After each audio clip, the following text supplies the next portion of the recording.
Thanks for tuning in to Men for the Win, a podcast hosted by David Kufis and Dan Thompson, two avid fans who appreciate well-played baseball, especially when it's done by the Twins. Men for the Win is sponsored by the Grand Group with Edina Realty. Are you looking to purchase a new home in the Twin Cities area? Or perhaps you're trying to sell your current home? Whether you're upsizing or downsizing, the Grand Group with Edina Realty will meet all of your housing needs. Contact the Grand Group by emailing thegran, that's G-R-A-N, group, at edinarealty.com, or call them by phone at 612-817-8751. The Grand Group with Edina Realty, 7-time Minneapolis-St. Paul Magazine Super Agent Award winners. On this episode, David and Dan recap the Twins' 3-game series against the St. Louis Cardinals. Thanks for listening. Enjoy. Thanks for tuning in to Men for the Win. My name is David Kufis. With me, as always, is Dan Thompson.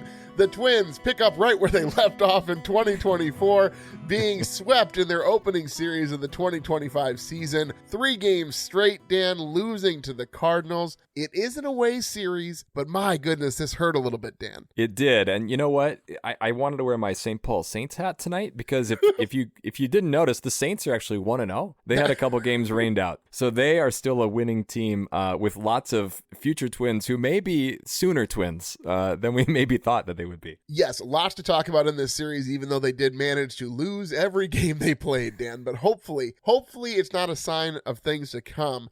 With that, it might be a sign of things to come, though, David. I mean, it was a sign of things in the past. Don't spoil it. Don't bury the leads here. No, but we do have some exciting news. Over the past couple of weeks, Dan and I have been in discussions with a sports network group called Pull Tab Sports, and we are very excited to be a part of the Pull Tab Sports family. So this Pull Tab Sports network, they're based in Stillwater, which is where I grew up, so I kind of have a hometown connection there. But they cover all things sports, culture, and entertainment across the Midwest. We're super excited to partner with them, and honestly, just the potential for this show to grow along with Pull Tab Sports. So you can check them out at pulltabsports.com. Give them a follow on all of your social media platforms at Pull Tab Sports. They have a bunch of other podcasts in their networks that are really focused on Minnesota sports and like just the Midwest in general. Pretty cool. All the things they're trying to do. We're very excited to be a part of this group. Yeah, I mean, the depth that they have on the hockey podcasts alone is really, really cool. Like if you are a hockey fan and you're listening to this, first of all, thank you. But just what a great spot to be, and I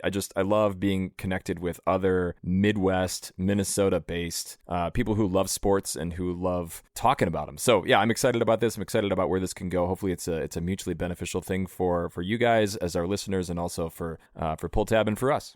So speaking of promotion, Dan, and product placement and things like that, well. Fanatics, Dan, are you familiar? They do all of the... Yeah, I think actually I'm wearing... This is a Fanatic shirt. It's falling apart, but I am wearing it. So, yeah. So, Dan, they produced an ad targeted to Twins fans, which had 2 people in Twins jerseys wearing a Guardians cap, and the pictures were taken inside of Camden Yard. Now, Dan, I don't fully understand who is in charge of marketing over there, but I found a perfect comparison, Dan, where this is... So it's as if Jimmy John's trying to promote their brand had people wearing Jimmy John's shirts with a Subway hat on, and they shot the ad inside of a Jersey Mike's. That is pretty good. Where's the comparison? I so rarely get to play it. I think you should just play it for yourself here. Ogres are like onions. There you go. This is a remarkably terrible mistake. How does nobody along the line say, you know what, if I may, either there's terrible communication lines or nobody's actually checking and watching these things before they send them out. Like, it's got to be one of those two. Or AI is just generating them and publishing them. I mean, that would make some sense. I mean, but the like way even the people in the picture, like, wouldn't they say, excuse me, is there, I don't know, I'm not a baseball fan, but like... This doesn't seem right for some reason. This doesn't matter. It's not one of those like mashup hats that MLB was doing about a month ago, right? That's what they should do. They should blend logos, right? So the Twins over the Guardians logo and then the Royals logo on top of that. Yeah. So like you tell them which 2 teams that you support that don't seem to make sense to support, and then they will make a hat for you with 2 logos like mash on each other. That would be kind of cool, actually. I like them both. What's the problem? And I'm like, what would you wear? What would you go on your Twins mashup hat? Oh, I've always had a soft spot for the Red Sox. It's just that Jimmy Fallon movie really spoke to me. That is a great movie. Yeah. I would do Mariners, I think, just because that makes way more sense than my... And the City Connect jersey would be the same, right? Yeah. So, like, it wouldn't even matter. You could just wear the same one. It would be cool, though, if you had the M, and then they sort of, like, flipped it around to look like a trident. Yeah. That'd be pretty cool, See? man. All right. Look, Fanatics, if they're listening, there's an idea. We'll have our people at Pull Tab reach out to Fanatics with this idea. Okay, well, Dan, we have definitely we have stalled enough here, Dan. We have procrastinated talking about this series. Let's go ahead and jump into the series recap. Series recap. Game 1, Dan, I was super excited. I was at the Twins watch party at Target Field. Fun time, and this is the first year I've gone where you could legitimately sit outside and be comfortable. Most of the time it's like a mad dash. Everybody got there early so they could get seats by the windows inside that little club area. But this time it was nice. We sat outside. I don't know if you watched the beginning of this game, Dan, but who's ever in charge of the St. Louis Cardinals, what do you call that, pregame ceremonies, I suppose? Yeah. I understand that things got a little messed up because of the rain delay and whatnot, but who thought, you know what we should do? Let's make this take as long as humanly possible and have everybody get on these trucks one at a time and drive around the stadium. But then the trucks are all out of order because of the rain and people are getting on the wrong trucks. This was a mess, Dan. And I left the watch party because the delay went for so long that I wanted to get home before first pitch, and listening to the radio call, them explaining what's happening with these trucks, they are trying their best not to burst out laughing, Dan. It's the first series of the year. Like, you would think you'd have plenty of ideas that you have kind of like been thinking about, and that's what they came up with. Anyway, this game starts well for the Cardinals. They score in the bottom of the first with Lars Nootbaar. We are going to talk about him a lot, and I love that name. It's one of my favorite names in baseball.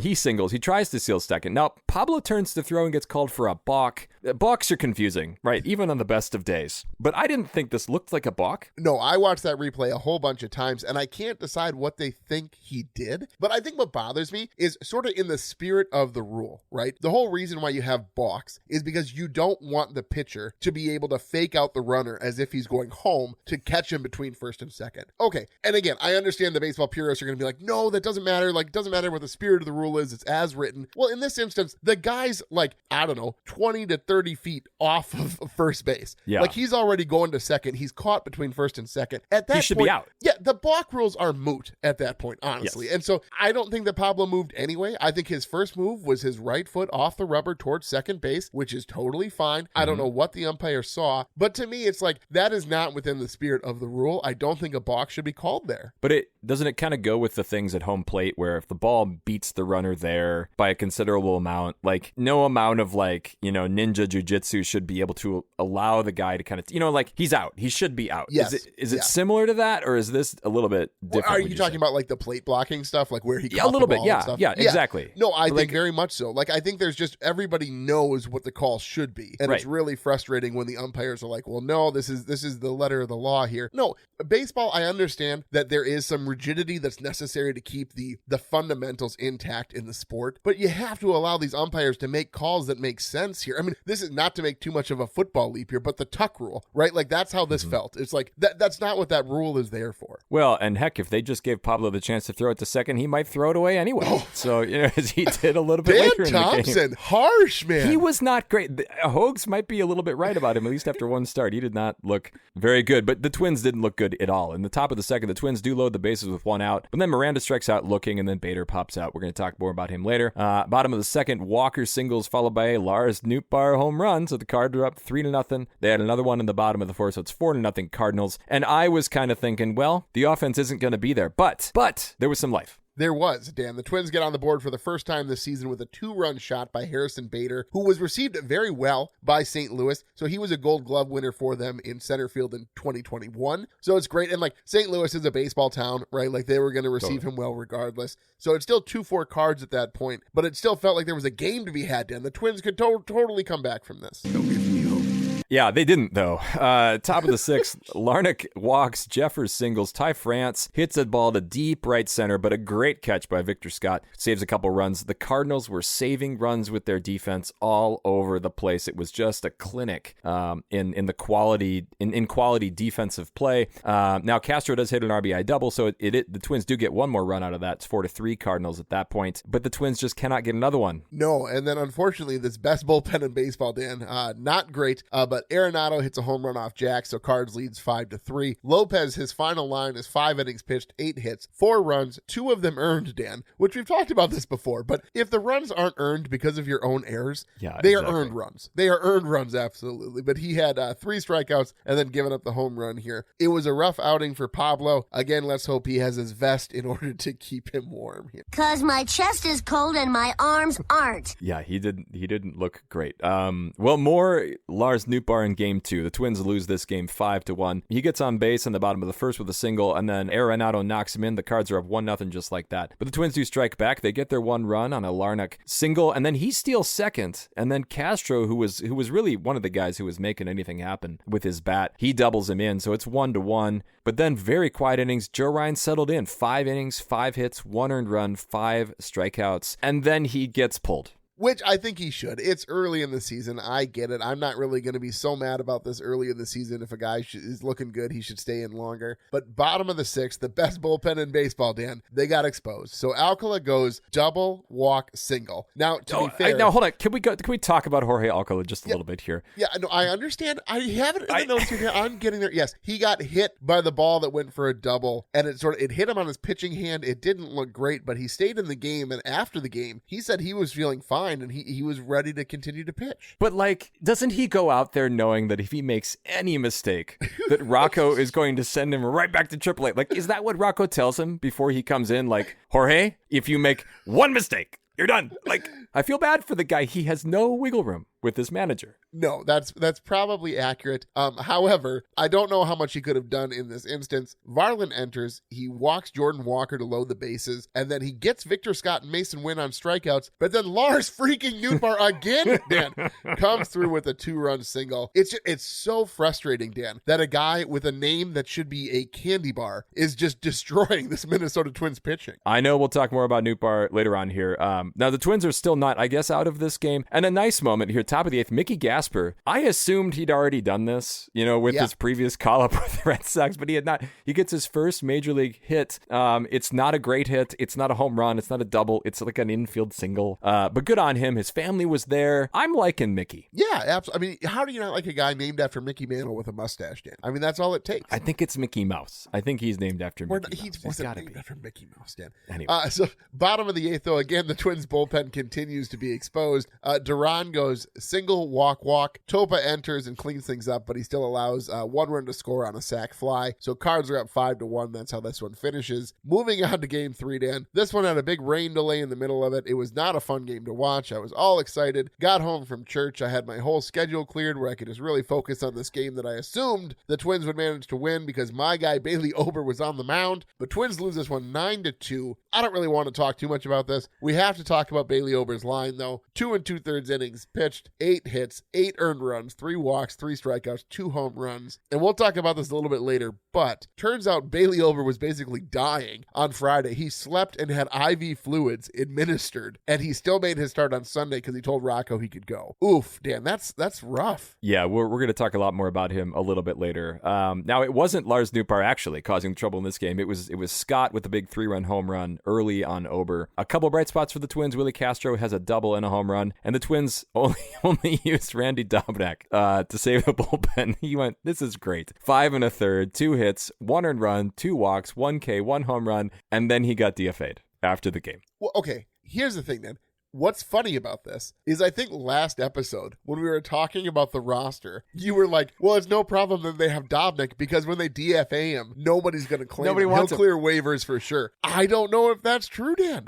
What if we for wake his up, sake, I hope that he doesn't wake up clear tomorrow morning and he has been claimed by a major league team? Won't that be crazy? Well, it would be crazy. I think he'd have to have another good outing like this for another team to have some faith in him because that is a lot to take on. But I could also see maybe Terry Francona, now he's with the Reds. Maybe he will say, you know what? Go get him. I'll foot the bill. He's making enough money as a manager, right? He can pay for Randy Dobnak. I'm concerned about you, Dan, when when he retires, who will you talk about as a manager? I'm just so concerned. Oh, who's the new guy for Cleveland? He's pretty good. Is it Voit? Stephen Voit. I'll root for him when he's no longer managing the Guardians. It's awkward. It's an awkward thing.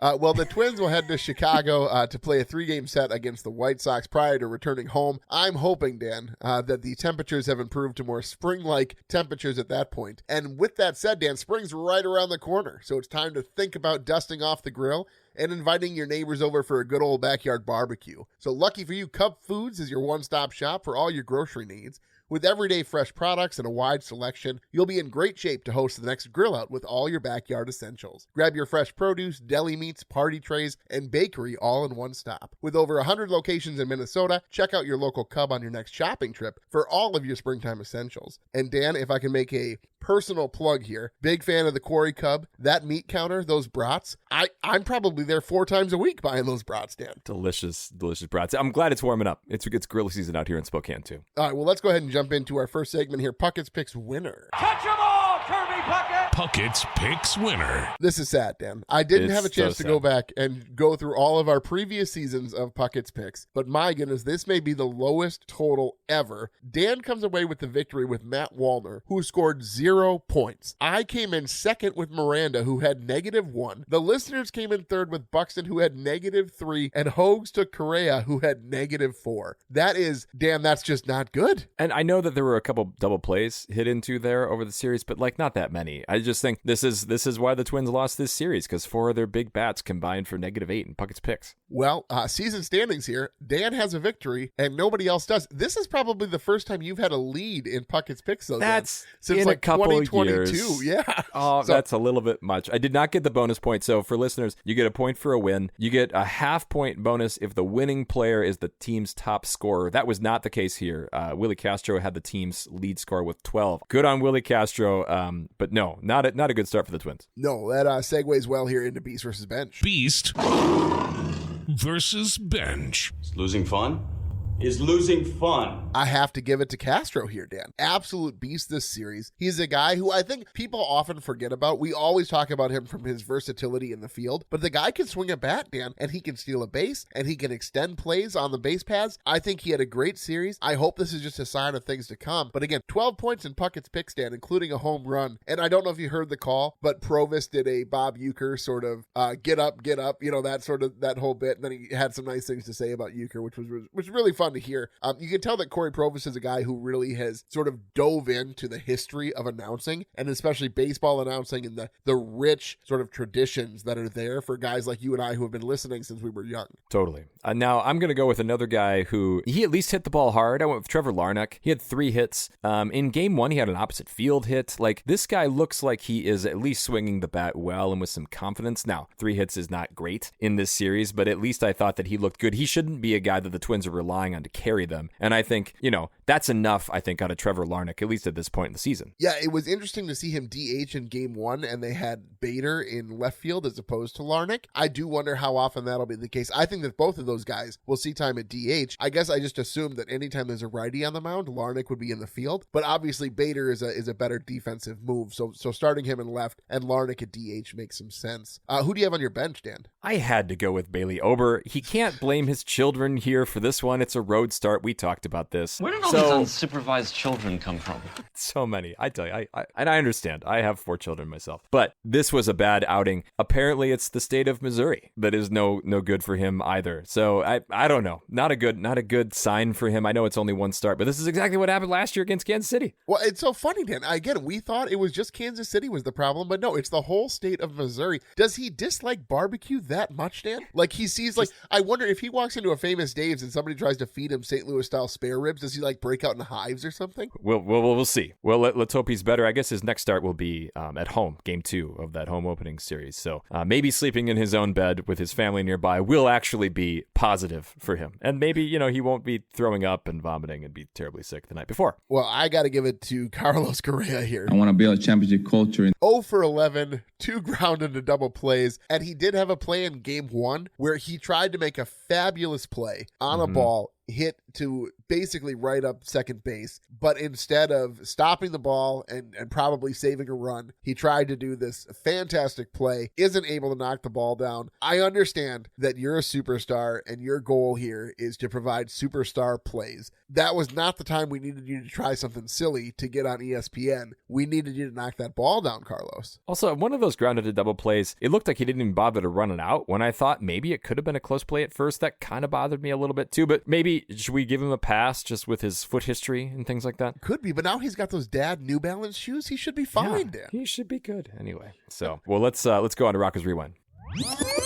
Rocco's Rewind. So if you're new to the show, folks, Rocco's Rewind is just where we sort of evaluate any decisions that Rocco has made throughout the series that we feel were either praiseworthy or perhaps some criticism to be levied at Rocco. But I'm going to give him a little bit of praise. He did something in this series, Dan, that we have seen him do almost never. But so game 1, top 8, Larnach gets on base. He subs to Sean Kersey Jr. and then lets him steal a base. I was so confused. You did something right.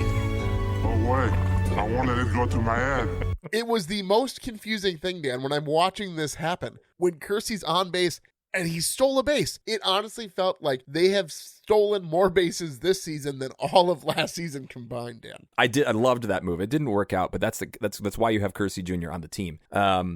Mine is I think I would have pulled Bailey Ober earlier, especially knowing he wasn't feeling good and you have Randy Dobnak available. I say you just give Dobnak the chance. You know you're DFAing him after the game anyway, so like why not when you're only down maybe 5, which is still very manageable, you would think. If you believe in the Twins lineup as you got to think Rocco does, you got to say, I'm sorry, Bailey, you don't have it. Go feel better. Go hydrate. Yeah, I do wonder why you didn't just start Dobnak. I think that's probably the best option here, and then do what you can with the bullpen the rest of the way. Or even if you start Dobnak and then bring in Bailey as a reliever. Like, I think that's your point, the piggyback, David. It's the reverse. Dobnak over piggyback. I do think that obviously Bailey being the true starter, it makes more sense for Bailey to start the game. But I think maybe this is the whole hindsight 2020. Like, oh, well, of course, we should have started Dobnak and then had Bailey, pitch after that if he had a little bit more time to rest. But anyway, I do think Dobnak is owed some additional praise because he came back out after the rain delay and kept pitching, which I thought for sure that was going to be a problem. I thought they were going to have to go to the bullpen and sort of eat up some more guys. But Dobnak was like, nah, man, I got a beard. I got glasses. I can do it. What's a little rain? Do you suppose that Rocco gives him a 5-star rating every time, after he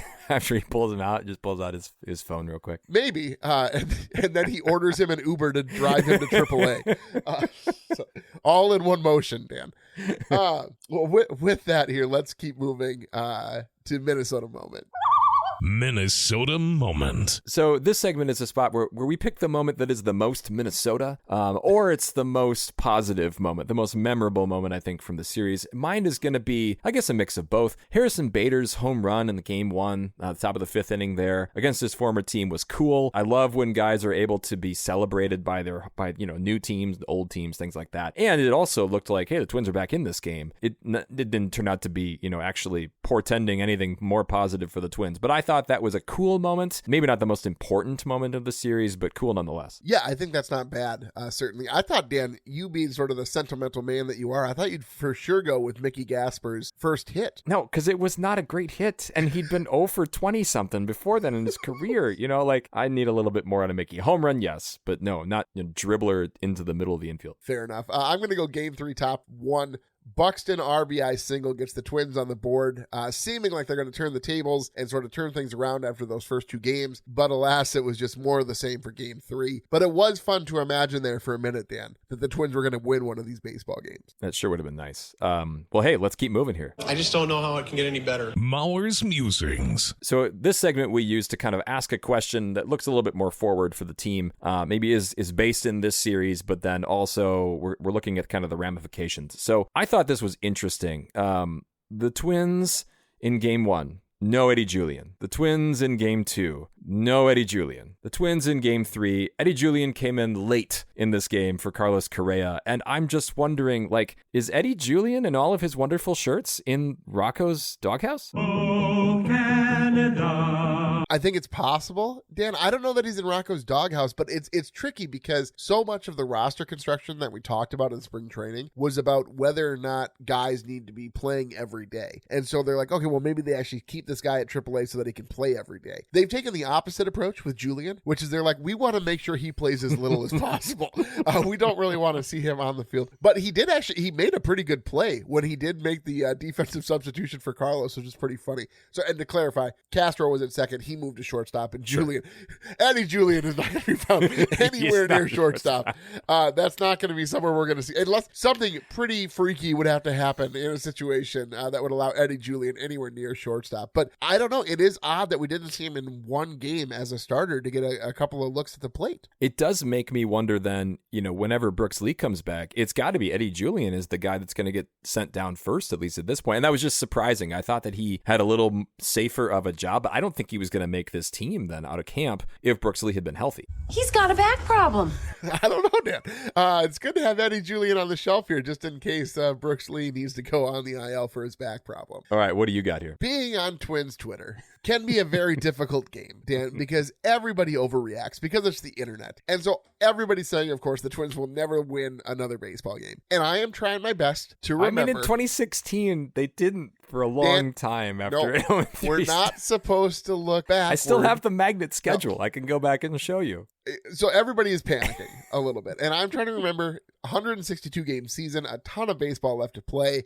You're not full strength at this point. Guys are still sort of getting up to speed against the pitching. Here's my question, Dan. If they go to Chicago, if they lose 2 or 3 games against the White Sox, is it time to panic? Okay, so again, I will go back to 2016. I think it was they lost, their first 9. They got swept 3 series in a row. Why are you talking about this, Dan? Are you just trying to make us all sad? Because it's a very relevant comparison. I don't think that they've done this since then. So I do think that would be problematic. No, I don't think it's time to panic, but I'm thinking about your preseason prediction where they were going to win something like 92 games. And now they got to go 92 and 67 the rest of the way. That seems a little bit trickier. It's 3 games, Dan. Settle down. I'm not trying to be super negative. They didn't look good, right? Their 3 best pitchers, one of them looked good. The bullpen, the best bullpen in baseball, I think with all those capital letters, did not look good. Buxton didn't look good. Correa didn't look good.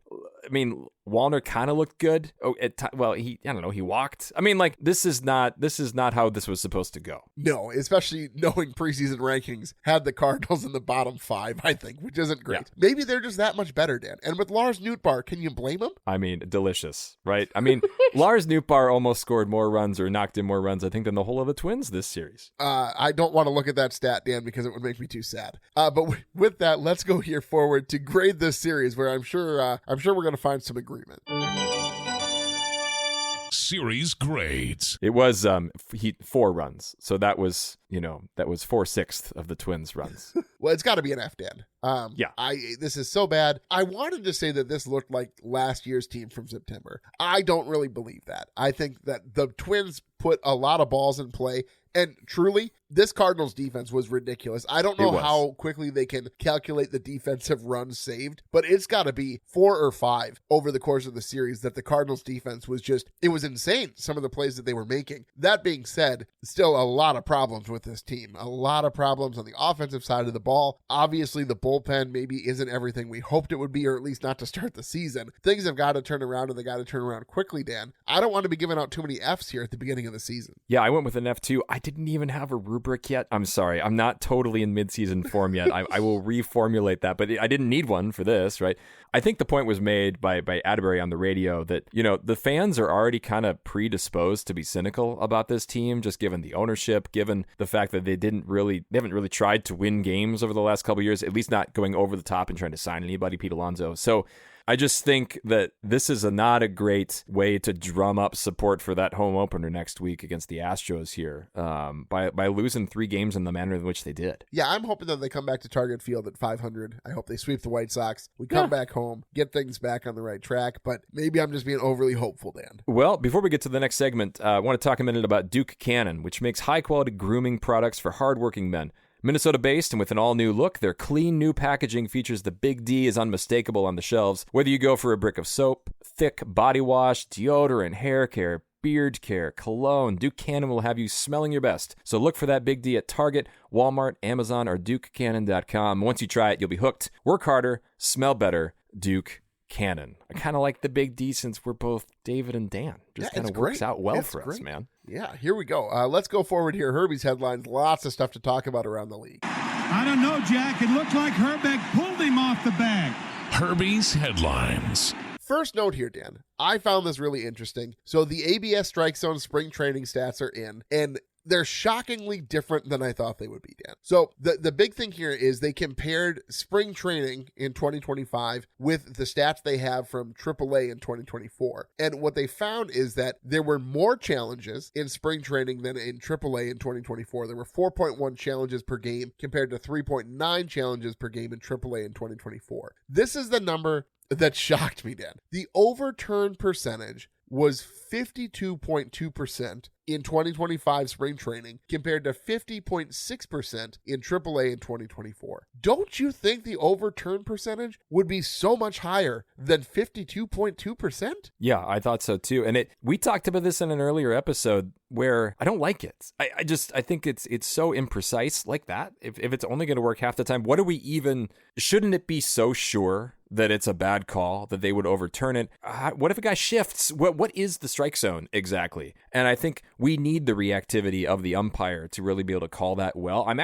I suppose I'm encouraged for the umpire's sake that it's like this, because I don't think that's an encouraging number for Major League Baseball. I don't think if you brought that to fans and said, hey, look, these are going to be overturned half the time, I don't think that's high enough. I think that's just going to cause more consternation and frustration among fans. Yeah, very likely. I mean, the biggest thing is that there's those calls that everybody knows are wrong, and this would at least offer some recourse. It does get into this weighing the pros and cons of the time it's going to add. So this was seconds added per challenge to a game was 13.8. So if you're allowed to challenge just indefinitely, like this could really add time onto a game. But I mean, they have the systems in place where you can only challenge like once or twice or whatever. But it's one of those things you want to be able to challenge those calls that are so blatantly wrong. I'm just not sure the best way to do it yet, Dan. A couple other things around the league. This was big news out here. Jorge Polanco hit a go-ahead home run for the Mariners in their home opener. They went on to win that game. I think it's safe to say you and I are both really rooting for Jorge Polanco to have a good season. Always seemed like a great guy. He didn't have a good year last season, but it's really nice to see him off to that start. Yeah, a couple of Yankees notes, Dan, which I know you're excited about. All rise for Dan's Judge love. Hold on. You cannot extrapolate my love for Aaron Judge to also my love for the Yankees. I'm not putting the Yankees logo over like the Minnesota outline here. Like that is blasphemous. I appreciate Aaron Judge that one time when he gave the kid the baseball. Anyway. Yes. No, it's good. I understand. This was kind of cool, actually. So Yankees fans actually had the opportunity to take a 1917 train car to the stadium, Dan, which is just really cool. And okay, I am not from a mechanical family, right? I don't really do the whole planes, trains, and automobiles thing. Dan, if something breaks in my house, I'm definitely calling someone. This isn't an ad read, folks. I'm just telling you I don't know how to do anything. It's not good. But I married into a family who loves planes, trains, and automobiles, Dan. The first trip I went on with my wife, we went to Duluth. And I was awoken from a dead sleep at 2:30 in the morning to walk a half mile to a pier to watch a ship come in, Dan. I did not know people did this. I knew exactly what to do, but in a much more real sense, I had no idea what to do. Did you point and say, "Ooh, wow, what a ship"? Like, how did you react? I didn't know what to expect, Dan. It was a very confusing time in my relationship as well as just my relationships with my wife's family. But so they are very interested. We live kind of close to a train yard, so they like to take the grandkids and watch the trains and stuff. And I am so happy that my kids have these grandparents who appreciate that, Dan, because I'd be like, yeah, they're trains. Like, great, right? Like, sure, nothing. But it's just interesting. I know this is something that my father-in-law, I'm going to talk to him about this when I see him, and he's going to be like, well, that would have been the coolest thing ever. Like, he's going to be so pumped about that, and I'm going to be like, yeah, it's an old train. Great. But I know that people really appreciate in the history there. It had to be fun to ride on that train car, Dan. And then there's this other Yankees note here. So as a student of Little League games, I've seen torpedo-style bats a little bit that are allowed in Little League. I didn't know, though, that you could do with a baseball bat what the Yankees did here, because sure enough, they go and they hit, 8 or 9 home runs here in this game? 9 home runs versus the Brewers. It's nuts. And so a couple of things, though. We need to everybody pump the brakes on the hostility aimed at the Yankees, because they are not the only team who is using the torpedo bat, including our own Ryan Jeffers is actually using a torpedo-style bat this season. Clever girl. So I don't know. We'll know obviously in 2 to 3 months, if the guys using this bat are absolutely crushing, everybody's going to try this thing. I understand it's a new thing, and I have to be honest, I have never once looked up the bat regulations for Major League Baseball prior to these articles popping up, but it's interesting, Dan, and it's not too often that we see sort of technical advancement in a sport as old as baseball, other than pitchers figuring out new sticky stuff combinations to use on the mound. That is really weird. And then one last note, we have so many notes here for this opening. So the White Sox had a rain delay, and the grounds crew couldn't figure out the tarp. So they did the thing that like my grandfather would have done, is they used a bunch of smaller tarps to put it together, to like patchwork it. This is so White Sox here doing this. Now, let's keep in mind, somebody passed on the Twins to buy that franchise deal, so we can only mock them to such an extent. And honestly, if we go there and we get swept, I will cry. I will cry on the show. I will make sure everybody can hear me whimper that this team that can't even figure out how to get a tarp over the infield has swept your Minnesota Twins. All right, well, that's as good a segue as any into our Puckett's picks for the next series. And we'll see you tomorrow night. Puckett's picks. Well, so the listeners are going to take Wallner. Hogs is taking Castro off the board, which is funny because that leaves both Correa and Buxton. Longtime listeners of the show know that I have a history picking Carlos Correa. I've picked him a lot. Don't you have a rule that if he's available, you have to pick him? That there are sometimes things that we say on the show, Dan, that we've come to regret. I'm going to do it though. New season, same rule. Carlos Correa is my guy here. Does that mean the rule is actually holding for the rest of time? We'll see. If he wins me Puckett's picks this time, maybe.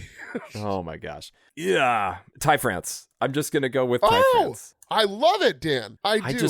I like the way he's swinging the bat, and you just never know with a guy like Ty France. After all, miss, this is France. My kid watches Beauty and the Beast a lot, and so all of our sounders come from Beauty and the Beast. That's the series. Thank you so much for listening. Again, we're really excited for this season. Maybe more excited. Well, we were more excited a few days ago, but I think we're still going to be okay with this. Happy again to be part of the Pull Tab Sports Network. We will have a new episode again every series. Is kind of our format that we do, and so we hope you enjoyed what you were listening to. Absolutely. Well, folks, if you like what you hear, please tell a friend. You can follow us on X at Min for the Win, and find our Men for the Win Facebook and Instagram pages. Make sure you subscribe to the podcast on your favorite podcast platform so that you're notified when new episodes are available. And if you could leave us a rating or a like, we'd greatly appreciate it. If you'd like to support the show further, you can find us on Patreon. Link in the description. Thanks for listening, and as always, go Twins. That'll wrap up another episode of Men for the Win, a podcast hosted by David Kufis and Dan Thompson, two avid fans who appreciate well-played baseball, especially when it's done by the Twins. Thanks so much for listening, and as always, go Twins.